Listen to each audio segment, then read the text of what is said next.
I have several lab assignments on YouTube that obviously got discovered and incorporated into someone's instructions somewhere.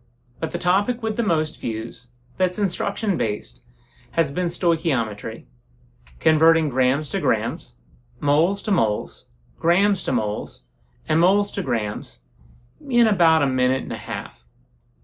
I have a Google Sheet assignment that addresses these conversions as well. It is set up so students go through all the conversion types a total of 3 times. Dimensional analysis is shown as a grid for the conversion factors, which takes advantage of Sheet's cells. Units are broken into the unit, grams or moles, and the chemical. Students should be capable of being assessed on a pen and paper assignment without this many prompts.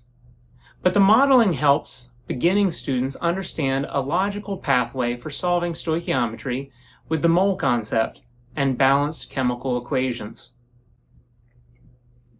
Students must start on the left with their starting value and unit, and must end with the expected final unit to the right of the equal sign. As a student logically moves through the mole bridge, ultimately to moles of their starting chemical, they should see that they will use the balanced chemical equation to move to moles of the expected end chemical. The color coding will turn orange if their conversions seem out of place, even if the math produces the correct final answer.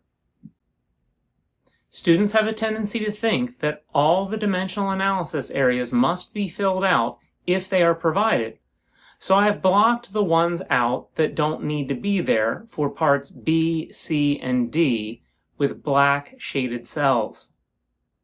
When dimensional analysis is calculated, students should multiply across the top and divide by the product of the bottom. This is a phrase that I repeat throughout the year. Again, multiply across the top and divide by the product of the bottom.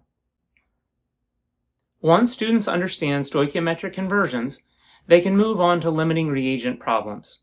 These problems allow a student to determine how much product was truly possible. All of the problems I use here only have 2 reactants.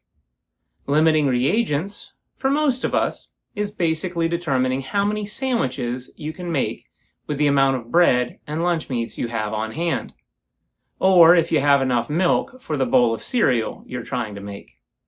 If we were to add in percent yield in the future, then a real-world example for the rest of us, not chemists or engineers, would be like being a mini event planner and having to determine the amount of food to purchase so that no one goes unfed, but you don't end up being wasteful.